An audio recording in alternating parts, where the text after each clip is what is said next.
Arabia సముద్రం,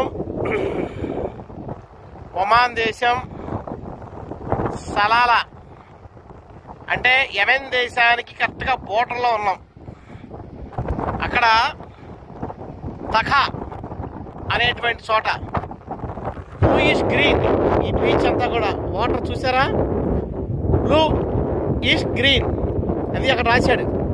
blue beach resort అని రాశాడు, బ్లూయిష్ గ్రీన్.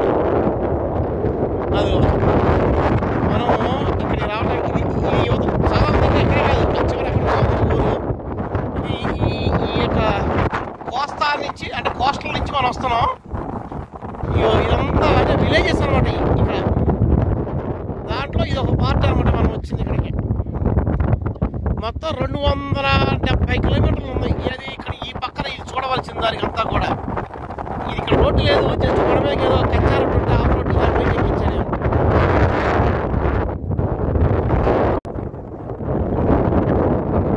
చాలా గాలి వేస్తుంది, చాలా గాలి వేస్తుంది.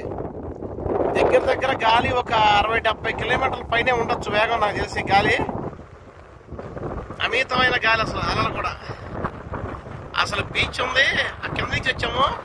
ప్యూర్ వైట్ శాండ్, పలక బలపం ఉంటుంది చూసారా, వైట్ సేమ్ అలా ఉంది. అక్కడికి అడిగి పెట్టా నేను. చాలా బాగుంది అసలు బీచ్ మాత్రం, చాలా స్వచ్ఛంగా ఉంది. వాటర్ కూడా ఇది కచ్చా రోడ్డు అంటే రోడ్డే లేదు, కానీ జాగ్రత్తగా ఎక్కించాను ఇక్కడికి. అదిగో ఈ విధంగా ఉంది, బ్లూయిష్ గ్రీన్ వాటర్ చూడొచ్చు. ఇప్పుడు నేను చూపిస్తా.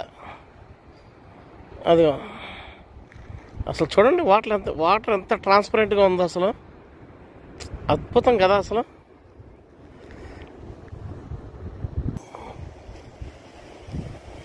ఇదిగో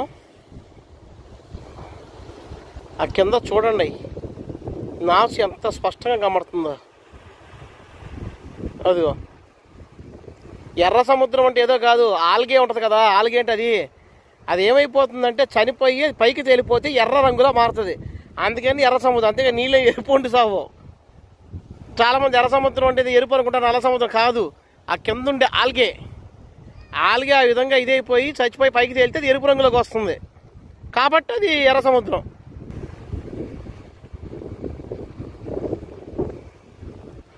పర్వాలా, సీ అక్కడ వరకు వెళ్ళొచ్చు, డేంజర్ ఏం కాదు, తెలుస్తుంది, అంత ఇదేం కాదు.